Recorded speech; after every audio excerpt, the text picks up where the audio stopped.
Ang programang ito ay rated SPG. Striktong patnubay at gabay ng magulang ang kailangan. Maaaring may masiselang tema, lengguwahe, karahasan, sexual, horror o droga na hindi angkop.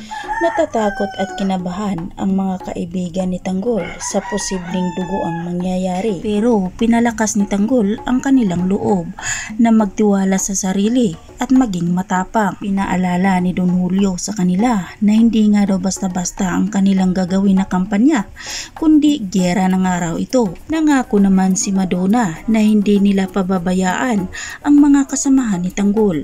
Magmamasid lang sila sa paligid at makabantay sila. Sa kabilang banda, nag-aanda na rin si Miguelito sa gagawin nilang kampanya. Nagsimula na ang kampanya ng dalawang partido. Kanya-kanya namang supporters at hiyawan ito. Maingay ang kalye at kanya-kanya silang pasiklaban. Hindi makaila na mas marami ang supporters ni Tanggol. Sa daming tao na humahanga kay Tanggol, isa na rito si David na hinahabol niya ang sinasakyan ni Tanggol. Sigaw ng sigaw si David na Kuya Tanggol, Kuya Tanggol, mag-ingat ka dahil ipapatumba ka ni Miguelito. Narinig ni Tanggol ang mga sinasabi ni David, kaya nagtaka na lang si Tanggol kung bakit nga sinabi ni David ito sa kanya. Naguguluhan si Tanggol at inisip niya kung talaga bang kakampinan niya si David. Kasalubong ang grupo ni Miguelito at Tanggol. Agad nga itong pinaulanan ni Miguelito ang grupo ni Tanggol dahil ay pinaalalahanan na sila na may posibleng mangyari, kaya handa na ang mga kagrupo ni Tanggol. Agad nga itong alerto at dumapa ito. Dito na lumaban si Tanggol.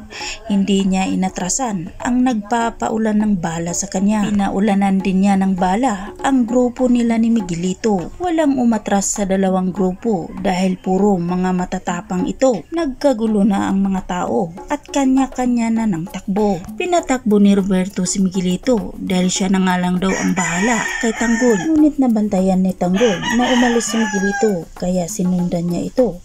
Ngunit sa dami ng tao, hindi na niya ito mahagilap. Sa di inaasahan, nagkasalubong sila ni David at Tanggol. Nagkatutukan ng baril ang dalawa. Pero biglang nagpakita si Miguelito at binaril nga sana si Tanggol. Ngunit sinalo ito ni David ang bala para kay Tanggol. Ito na nga ba ang oras na tuluyan ng mawawala si David sa serye? Abangan natin yan mga kaibigan. Huwag po sana ninyong kalimutan na i-like, i-share at pahingi na rin ang subscribe. Maraming salamat!